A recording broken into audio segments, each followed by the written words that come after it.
Amara Okoye woke before the sun, her body aching from another long night at the diner. Her hands were rough, her feet sore, and her eyes heavy with exhaustion, but she moved through her tiny apartment with quiet determination.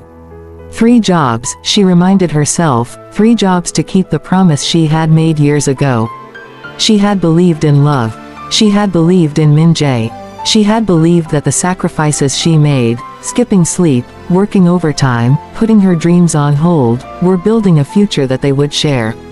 Her apartment was small and cluttered, but it was hers. The old wooden table in the corner bore scratches from years of cooking and studying bills. A small stack of coins jingled in a tin can beside a faded notebook. Amara picked up the tin and counted the coins carefully. Every one mattered. Every one went toward Min Jae's tuition, toward the life they were supposed to have. She smiled softly at a worn photo tucked between the pages of her notebook. Min Jae's face, smiling shyly with bright, hopeful eyes, stared back at her. She smoothed the crease in the photo with her fingers.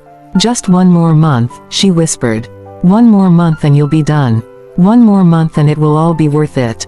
She changed into her work uniform, a simple black dress with a white apron, and tied her hair back. She had delivered hundreds of meals in her life, but tonight was different. Tonight, she carried a tray of carefully packed dishes to a luxury hotel. Room 2107, she had been told. She adjusted the strap of her bag and forced herself to breathe normally, though the excitement in her chest made it hard to steady her hands. She imagined Min Jae opening the door, smiling that gentle, grateful smile she knew so well, and thanking her for the effort she had put into the food. When she arrived at the hotel, the lobby glittered with gold chandeliers and polished marble floors. Her shoes clicked softly against the tiles as she walked toward the elevators. She pressed the button for the 21st floor, gripping the tray tightly, her knuckles white. Her heart thumped with a strange mix of nervousness and anticipation. The elevator doors opened, and she stepped out into a hallway that smelled faintly of expensive perfume and polished wood. She followed the directions carefully, her eyes scanning the numbers on the doors. Room 2107. She reached out to knock and paused for a moment, imagining Min Jae's smile, imagining the warm, "thank you," she would receive. When the door swung open, Amara froze. Her heart skipped a beat and then stopped entirely. The room was bathed in light from crystal chandeliers, reflecting off golden plates and sparkling glasses. Music played softly in the background, and the air was filled with laughter. And there, standing at the center of the room, was Min Jae.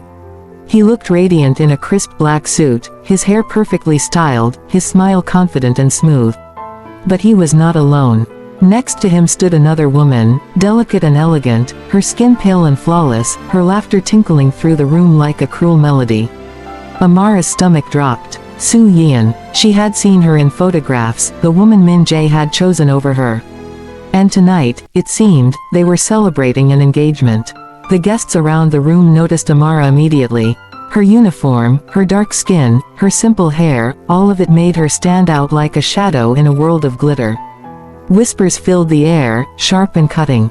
"Who is she?" someone asked. Su Yeon's eyes narrowed, a smirk spreading across her face as she noticed Amara. She tucked her chin and laughed, a sound that seemed to pierce straight through Amara's chest. "She must be cheap," another voice hissed from somewhere in the crowd. "A delivery girl, in a place like this." Amara's hands trembled on the tray, and she clutched it tighter, trying to steady herself. She opened her mouth, but no words came. Min Jae looked at her briefly, then turned away, his expression cold, indifferent, as if she had never existed. He did not recognize her. He denied her in every way possible, in every glance, in every gesture. Her heart shattered into pieces she could not even gather. Guards moved in, towering men with dark suits and stern faces. They reached for her arms, ready to drag her out of the room. The world she had believed in, the life she had imagined, collapsed in a slow, cruel motion. Each step they took toward her felt like a blow to her chest. She wanted to scream, to demand answers, to accuse him of the betrayal that had destroyed her, but the words died on her lips. And then, everything stopped. The guards froze in place, the crowd fell silent, and Amara felt a presence that made her tremble, not with fear, but with something sharp and commanding. A man stepped into the room, tall and imposing, yet graceful in a way that seemed almost impossible. His black hair was swept back, his eyes dark and intense, and every movement he made exuded control and power. The air seemed to chill around him, yet it drew her in, made her pulse quicken with an unnameable force. Jae-yun. Amara had heard whispers of him before, the man who was said to be the most feared mafia boss in Korea. But she had never imagined she would see him standing before her like this, calm and commanding, as if the world itself bent to his will. The guests around him lowered their heads, some even kneeling, as if mere acknowledgement of his presence could save them from some unseen judgment. The guards who had been dragging Amara stopped mid-step, rigid as statues.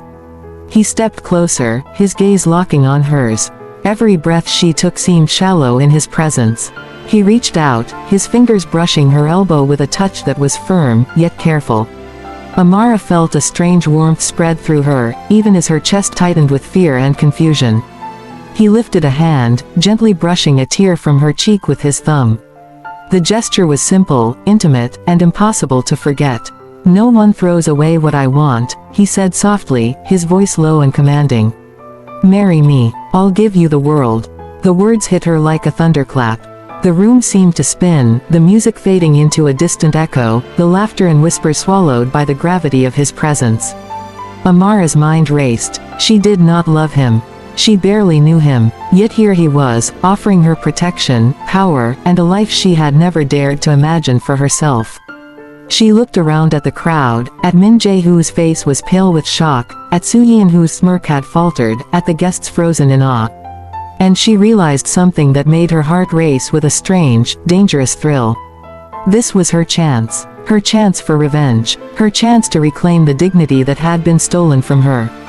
"Yes," she whispered, not because she loved him, not because she trusted him, but because she saw a fire in her chest that had been buried for years.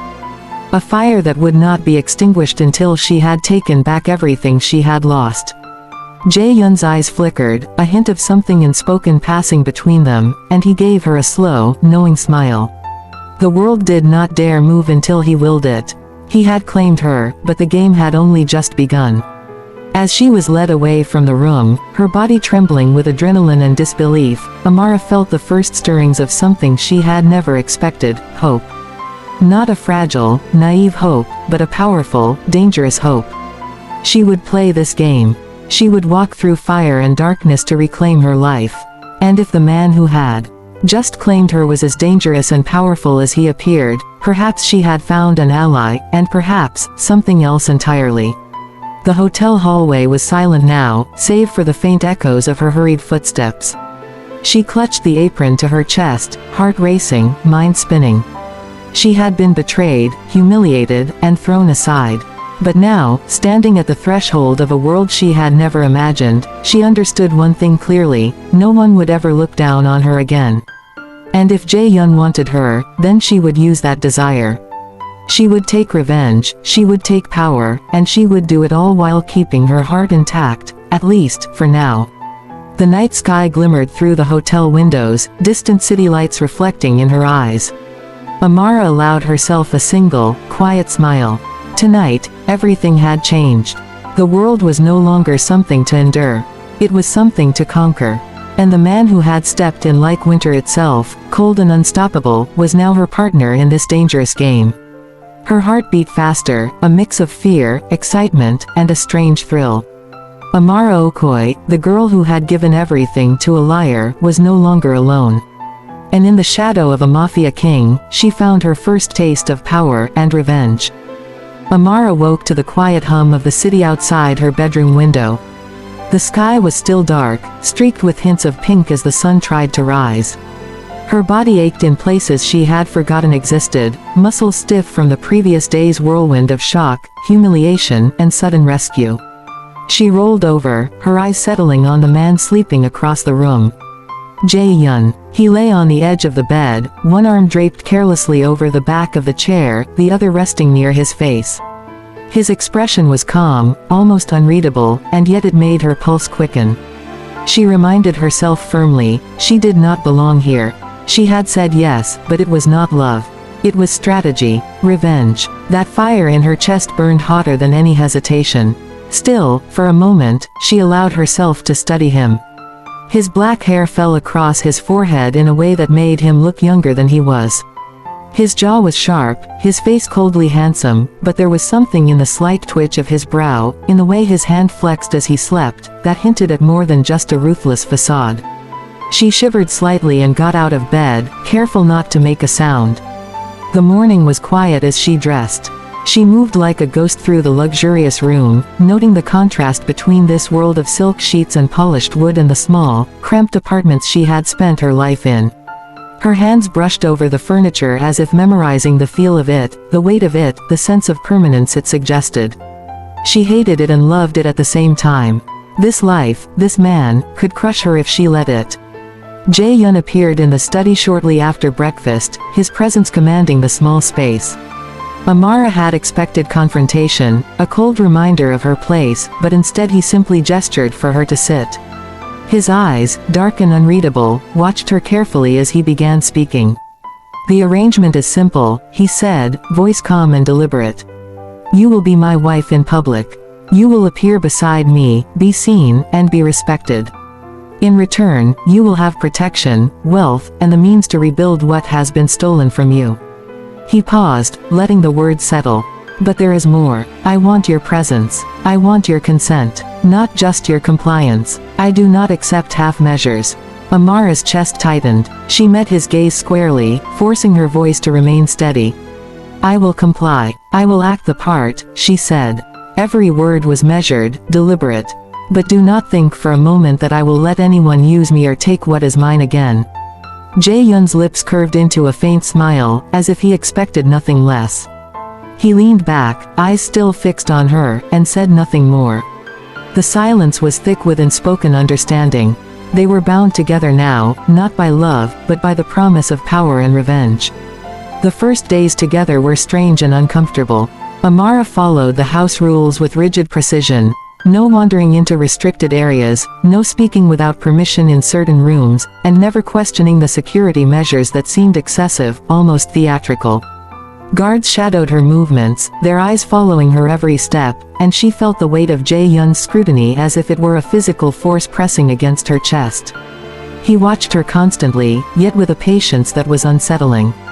Every motion she made, every gesture, seemed to be catalogued in his mind. He did not intrude, not openly, but she could sense him in every corner, in every shadow. The house, vast and cold, became a stage where she moved carefully, measured, aware that every misstep could have consequences. Yet there were moments, fleeting and unguarded, when Jae-yun's control slipped, and she saw glimpses of the man behind the empire.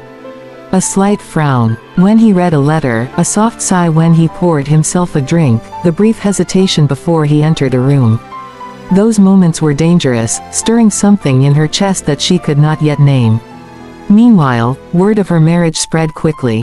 The newspapers, ever eager for scandal, printed her name alongside Jae-yun's, the photos carefully staged to show the power couple as glamorous and untouchable.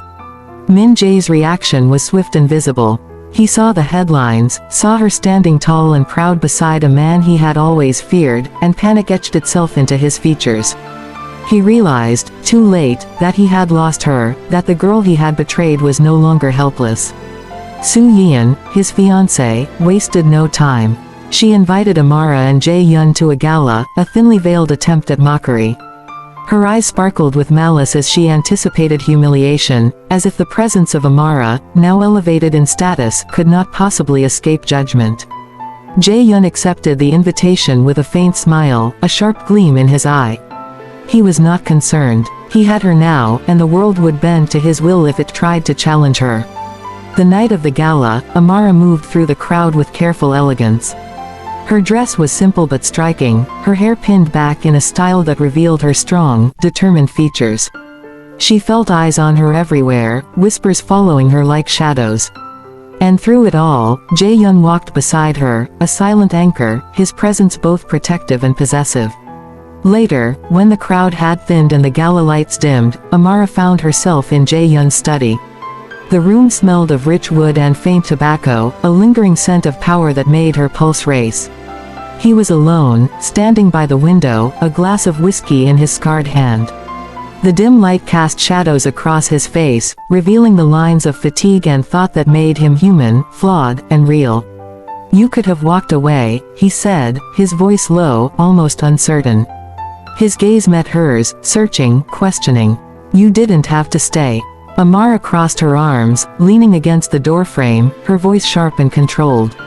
"I'm here because I want answers," she said, "not because I trust you. Not because I like you. And certainly not because I belong to you." He took a slow step toward her, the tension between them tangible, electric. The space narrowed, and their arms brushed accidentally, sending a shiver through her. Teeth, breath, a hand lingering just a fraction longer than it should, small touches that carried weight, that spoke of something dangerous simmering beneath the surface. Amara's pulse raced, and she hated herself for the way her body responded. "You were sharper than I expected," Jae-yun admitted softly, a flicker of admiration in his eyes. "I like that." Amara swallowed hard, forcing her mind back to the plan, to the fire that burned in her chest for revenge. She could not let herself be distracted. She could not fall for the man who had claimed her so easily, even if a part of her wanted to. She took a step back, putting distance between them, though it did little to quell the heat that flared between them. As she turned to leave, her eyes caught on a small, leather-bound book on the desk. It was worn, filled with notes in neat, precise handwriting. She flipped through it quietly, curiosity overpowering caution. The words were not threats, not plans for power, but observations, reflections, small musings about people, loyalty, and trust. She frowned, unsettled. This man, this monster she had been forced to marry, was more complex than she had imagined. He was not simply cruel or ruthless. He was careful, calculating, and in some strange, terrifying way, thoughtful. Amara closed the book gently, a strange tension tightening in her chest. She realized, with both fear and fascination, that the game she had begun was far more dangerous than she had anticipated.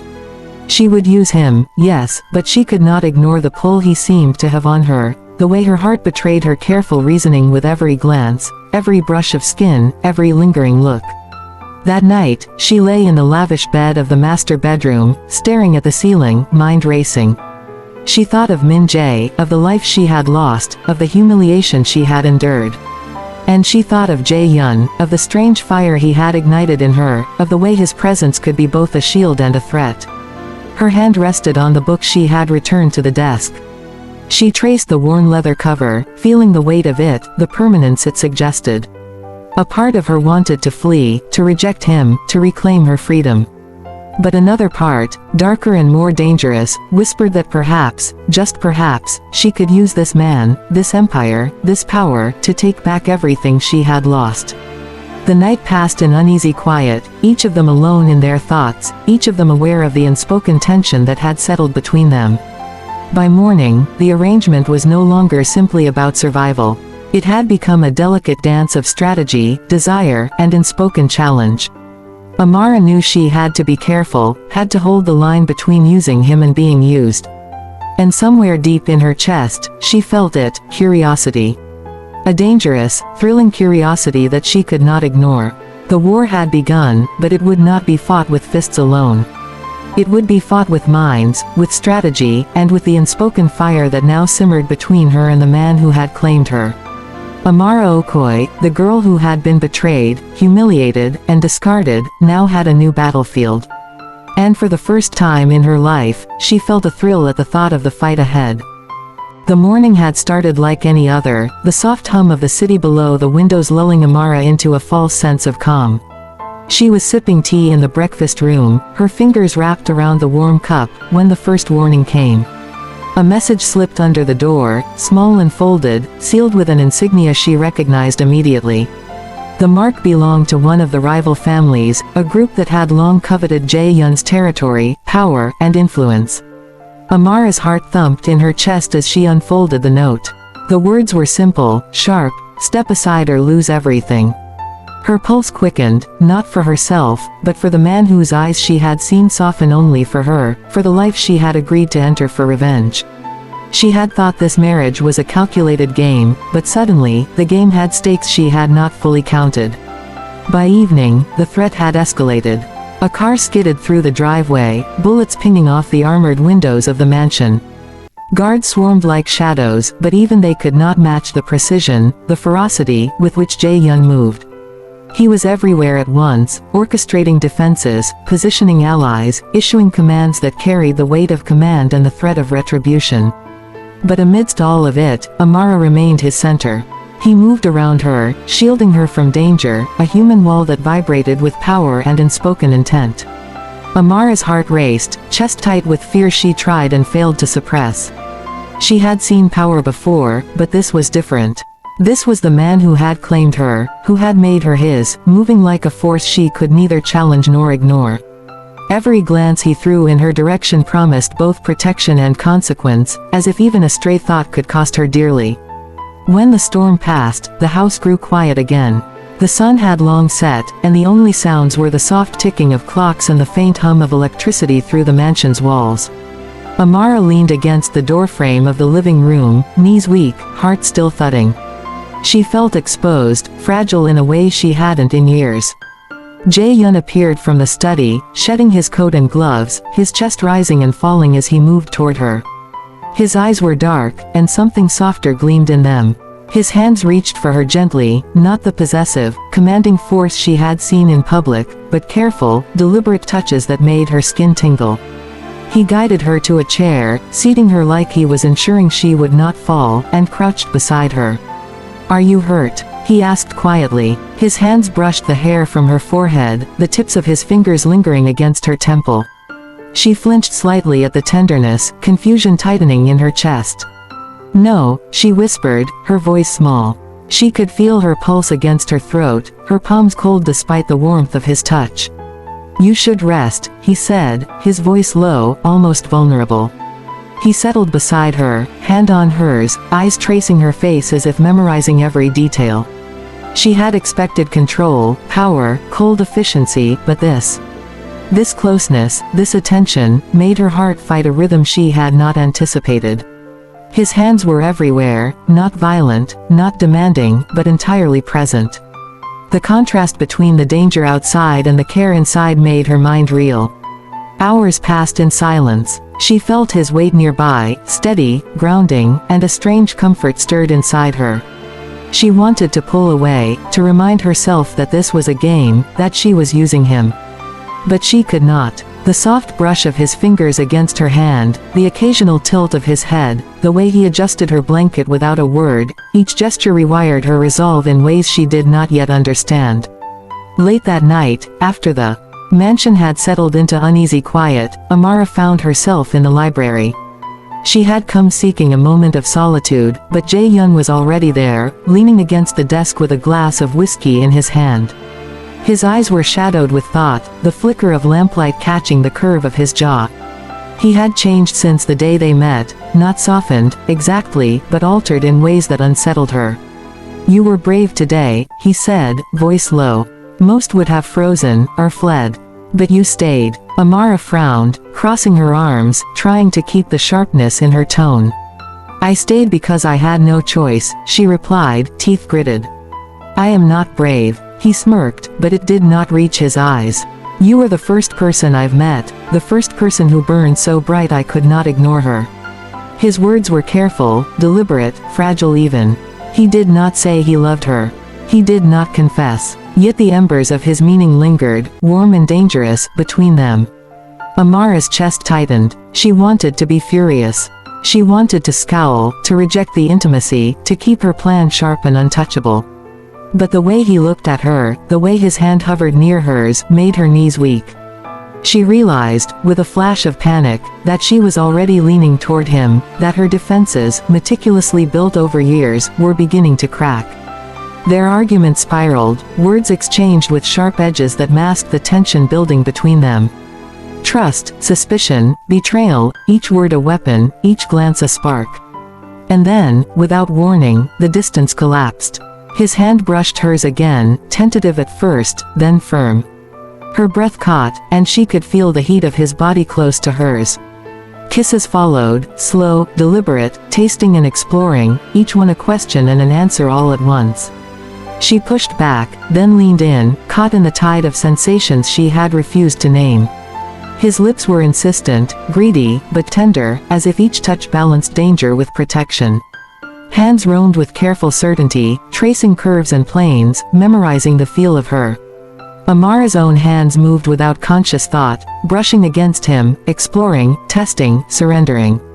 Each touch rewired the plan she had drafted in her mind, each whisper of apology, each gasp, each shiver, chipped away at the walls she had built around her heart.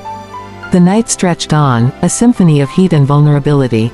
Words were whispered, not needed. Each moment was deliberate, sensual, and mutual. Her body responded, her mind reeled, and when the final touch left her trembling in the quiet afterglow, she knew something had shifted. She had surrendered a piece of herself, even as her mind clung to the revenge that had brought her here. When morning came, it brought with it the cold clarity of consequence. Amara was dressed, hair pinned simply, eyes sharp, when a newspaper landed on the breakfast table.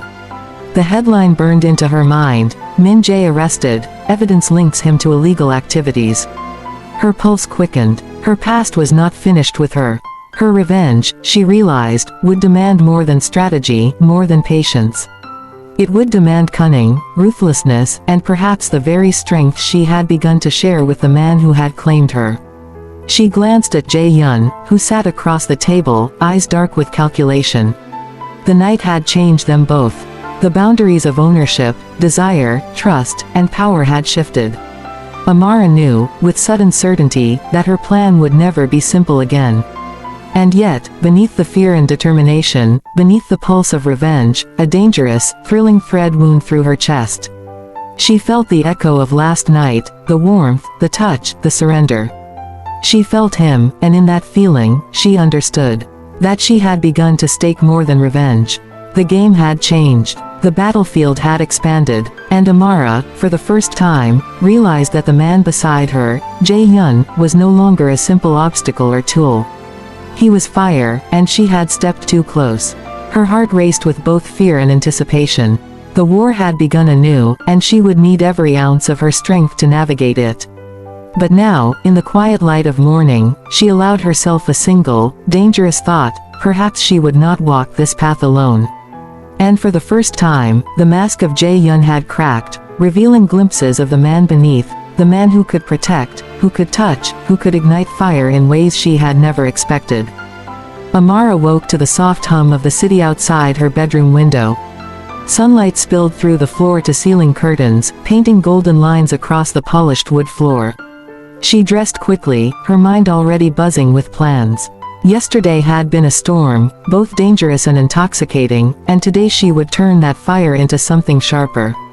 Revenge was no longer enough. She wanted justice. She wanted to dismantle the world that had humiliated her, the people who had thought they could treat her as nothing. Jae-yun met her in the study, standing tall, calm, and commanding, a glass of coffee in his hand. His eyes followed her every move, steady, calculating. Amara felt a familiar tingle, the pull of him, even in these strategic moments. He did not ask questions. He simply set the coffee on the desk and gestured toward the sprawling maps, charts, and social logs that detailed the network of Min Jae's family, his allies, and his debts. "This is what you want," Jae-yun said quietly. His voice carried authority, but also patience. "To take them down, completely. Not just him." Amara nodded, leaning over the desk, tracing the lines with her fingers as if they could burn the names into memory. "I want to show them all what happens when you betray someone who gave everything for you," she said. Her voice was steady, but inside, a storm of emotion churned: anger, betrayal, determination. Not just Min Jae, his whole world. "I want to see it fall." Jae-yun's lips curved into a faint, approving smile. "Then you will have it. I will provide the resources, legal pressure, financial leverage, social exposure, but we will play it carefully. Precision matters more than speed." He reached out, brushing a stray strand of hair from her face, and the touch was light, almost tender. Amara stiffened, but did not pull away. He did not force her hand, he only aligned his empire with her cause. And just like that, she realized she had an ally in more ways than one. The next days were a careful dance. In public, they rehearsed the image of a perfect couple, philanthropic, elegant, untouchable. Cameras flashed, the world speculated, and everyone who had once underestimated Amara gasped at the transformation. She was no longer the poor girl delivering meals. She was a woman with presence, with influence, walking hand in hand with the most powerful man in the city. But behind closed doors, the rehearsals became more than just image training. The quiet moments between planning sessions were filled with subtle touches, stolen glances, and a slow building intimacy. Jae-yun watched her closely, noting the way she moved, the curve of her jaw when she was thinking, the way her hands fidgeted when she was tense. Amara caught herself noticing him just as much, the warmth behind his dark eyes, the small smiles he offered when he thought she wasn't looking. One afternoon, while reviewing the social ladder they were about to dismantle, Amara stumbled on a hidden truth. Min Jae's betrayal had not been entirely voluntary. His family, she discovered, had been pressing him, threats, debts, manipulation. He had chosen Soo Yeon under pressure, a transaction of convenience rather than affection. Her anger flared, sharp and bitter, but Jae-yun, standing beside her, placed a hand over hers. "Don't waste your fire on him," he said softly. "This is bigger than one man. We are breaking the system that allowed him to hurt you. That will be our victory." Amara swallowed, the weight of his words pressing against her chest. His vision was broader than hers, his mind calculating moves she could barely comprehend. And yet, she could not deny the warmth that spread through her at his touch, at the careful steadiness in his tone. She let herself believe, for a fraction of a second, that they were not only allies but something closer. The first public test came sooner than expected. Soo Yeon, brazen as ever, invited Amara and Jae-yun to a gala under the guise of reconciliation. Amara had expected snide remarks, but Soo Yeon had other plans. She whispered cutting words, laughed at Amara's accent and simple beginnings, and made cruel jabs that drew the attention of the crowd. Amara's teeth clenched, fists tightening at her sides, but before she could respond, Jae-yun stepped forward. He moved with the quiet precision of a predator, making Soo Yeon's family business suffer in ways unseen but devastating. Contracts lost, partners reconsidering deals, rumors spreading in elite circles. The subtlety of his vengeance left the room unaware, yet the effect was immediate. Amara watched him, a shiver running down her spine. He had made a choice for her honor, without asking. And in that choice, in that quiet assertion of power, she felt both awe and a small, terrifying sense of being trapped in his world. After the gala, the mansion felt heavier, charged with energy neither of them could ignore. Amara retreated to the library, expecting solitude, but Jae-yun found her anyway. He leaned against the doorway, watching her, eyes dark and intense. "You see what I can do for you," he said softly, stepping closer, closing the space between them. "Yes," she whispered, voice low. "But this power frightens me." He smiled, a slow, deliberate curl of his lips, and reached out, cupping her face in one hand. "I chose you," he said quietly, pressing his forehead to hers. "Not because I needed power, not because it was convenient. I chose you freely." Amara's breath hitched. The heat between them, simmering all day, boiled over. She could feel the tension in his body, the deliberate weight of his touch. She wanted to pull away, but she did not. Instead, she leaned into him, feeling the warmth of his chest, the press of his lips to hers. The kiss was not just heat, it was a claim, a reassurance, a warning. She melted against him, letting herself feel the dangerous thrill that came with surrendering, even slightly, to him. Their hands traced, bodies brushing, the heat between them a silent conversation. Each touch was a promise and a question, each whispered word a spark of trust. Amara felt herself loosening, letting some of her guard fall while still holding on to the fire of revenge that had brought her here. For the first time, she realized that their alliance had become personal, that the game they were playing was entwined with something far more intimate than strategy. Hours later, she lay in the quiet of the master bedroom, wrapped in the warmth of the shared night. She traced her fingers over the sheets, over the curve of the pillows, over the lingering memory of his touch. Her mind raced with plans, but her heart, for the first time, was tangled with something she could not name. She understood now that Jae-yun was more than a tool, more than a weapon.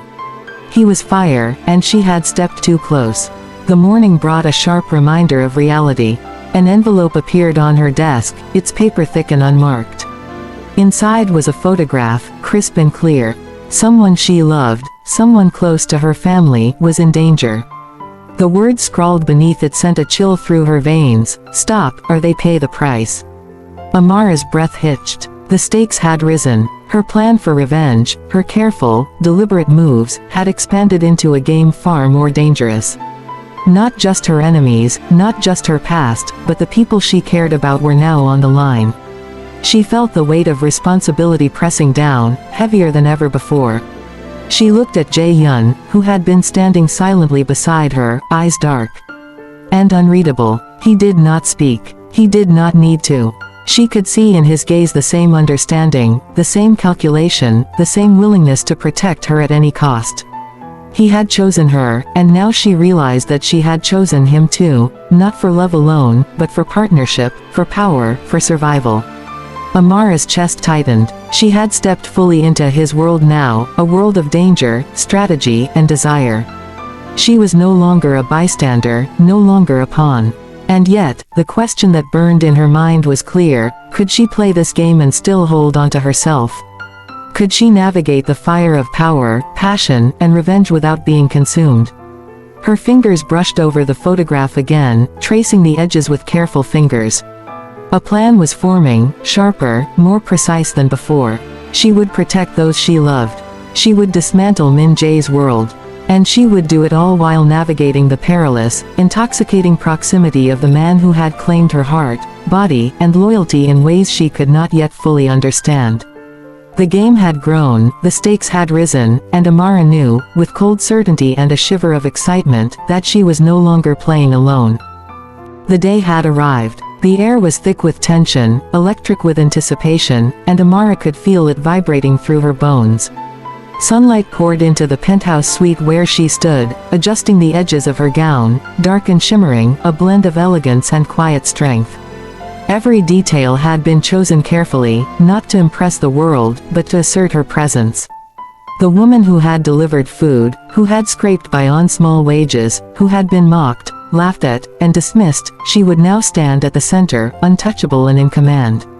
Jae-yun arrived silently, as he always did, a quiet storm in a tailored suit. His eyes found hers instantly, a touch of fire behind the usual calm.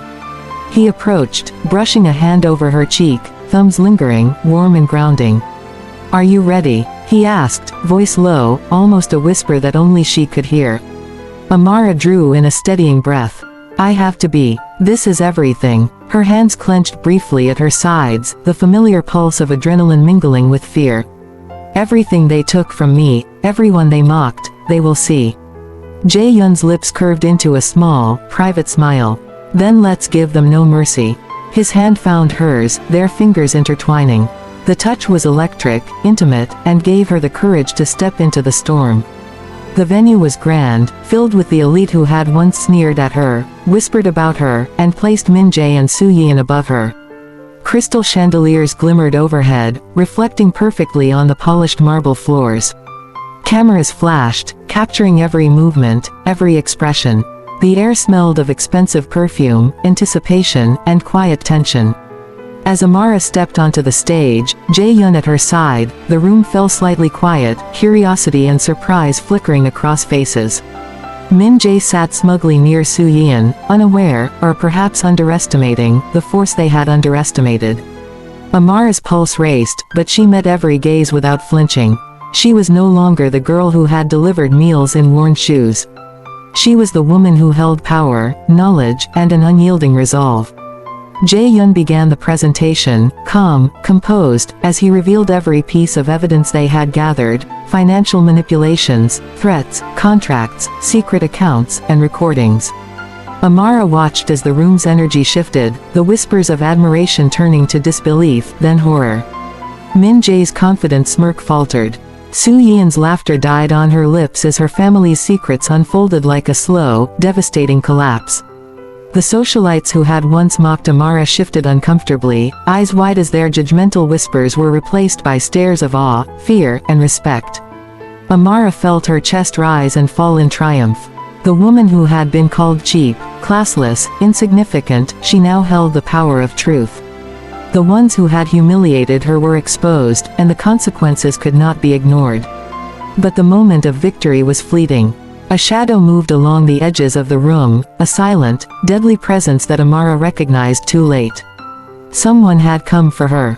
The chaos began in a flurry. A masked figure lunged toward her side of the stage, a blade glinting in the harsh lights. Gasps erupted from the crowd. Security swarmed, but the danger was immediate. Jae-yun reacted instantly, a blur of motion, stepping between Amara and the threat. His body moved with precision, calculated power, a protective wall of force. He fought like a storm, every movement lethal, every strike decisive. Amara froze for a split second, heart hammering, but then, she remembered something Jae-yun had drilled into her in the weeks before: she was not helpless. She moved, ducking and sidestepping the second assailant who lunged from the side. Her hands found a heavy vase, swinging it with aim and force that surprised even her. The attacker stumbled, giving her a clear path to safety, to reclaim her place beside Jae-yun. Adrenaline burned in her veins, and for the first time in years, she felt the thrill of agency, of being more than a victim, more than someone to be saved. The fight ended as swiftly as it had begun. Security had subdued the last intruder, and the room was silent again, save for the shallow breathing of those who had witnessed the near disaster. Jae-yun turned to her, eyes blazing, chest rising and falling with the effort. "You're alive," he said, his voice rough, not from anger but relief. He reached out, cupping her face again, thumbs tracing the lines of her jaw, brushing tears she hadn't realized had formed. "You're mine, but not because you needed saving. You stood. You fought. You were incredible." Amara's chest rose and fell, heart still hammering. Her hands rested on his chest, feeling the steady heat beneath her palms. I didn't know if I could," she admitted, voice low. "But I had to. I couldn't let them, anyone, win." Jae-yun's lips hovered near hers, a soft, commanding heat. "Then I will not ask you to fight alone ever again," he whispered. His hands moved to her waist, drawing her closer, until their bodies pressed together. She felt the full weight of him, the power, the intimacy, the connection they had forged through danger and passion. Their kiss began slow, electric, tasting, testing, exploring. It deepened with hunger and longing, the culmination of months of tension, trust, and heat. Amara melted against him, body and mind surrendering, not as a pawn, not as a tool, but as a woman choosing the man beside her. Jae-yun's hands roamed her back, arms, tracing the curve of her hips, the small, tender places that made her pulse leap. Each brush, each whisper of touch, carried both claim and devotion. Hours passed in quiet fire, a mingling of soft gasps, whispered apologies, and urgent, tender exploration. Amara's thoughts spun in a haze of heat and clarity. She had used him, yes, but now, she chose him freely. Her body and heart, once armor, were open, trusting, alive. Jae-yun's presence was no longer threatening, no longer a tool of ownership, it was a home, a fortress, and a fire all at once. When they finally pulled apart, breathless and tangled, the room felt distant, unreal. Outside, the consequences of the gala had begun to unfold. News cameras, social media, and private calls confirmed the collapse of Min Jae's empire, Soo-yeon's exile, and the ripple effect through the social networks that had once crushed her. Amara exhaled, her chest tight with relief and triumph. She had won. They had all seen her strength, her courage, her power. Jae-yun knelt before her, removing a delicate ornament of status from his neck, a symbol of empire and control he no longer needed. His hands held hers, eyes locked on hers, dark and earnest. "Amara," he said, voice raw, unshakable. "I am not asking because I own you. I am asking because I choose you. Will you be mine, not for revenge, not for power, but for life?" Tears blurred her vision, warmth flooding her chest. She could see the man behind the empire, the storm behind the calm, the vulnerability that matched her own. "Yes," she whispered, voice shaking. "Yes, I choose you." Their union was not extravagant. Only those who had stood for them, who mattered, were present. The ceremony was simple, tender, and deeply human. Rings exchanged, promises whispered, and a kiss that sealed not just desire but trust, respect, and partnership. The world outside could crumble or cheer, within these walls, they had found a home in each other. Months later, Amara oversaw the opening of a small charity clinic. Partnered with Jae-Yun's legitimate philanthropic network. The work was quiet, healing, and full of purpose. They moved together, hands brushing, fingers entwined, the heat of their connection simmering even in daylight. At night, Amara lay with her head on Jae-Yun's chest, the steady rhythm of his heartbeat grounding her, reminding her of everything they had survived. "You promised you'd give me the world," she whispered softly, tracing idle patterns on his shirt. He pressed a kiss to her temple, a small, private smile playing on his lips. "I did," he murmured. "But I chose better than a world of revenge. I chose you." In the quiet of the room, away from enemies, betrayal, and past pain, Amara finally understood the meaning of power, love, and choice. She had fought, survived, and conquered, but more importantly, she had chosen freely, fully, and wisely. And at last, she was safe, in every sense of the word. Thank you for watching this story. If you enjoyed Amara and Jae-Yun's journey, make sure to like, comment your favorite moment, and subscribe to Jade Lantern Stories for more intense, romantic tales. Your support means the world, and we can't wait to share the next story with you.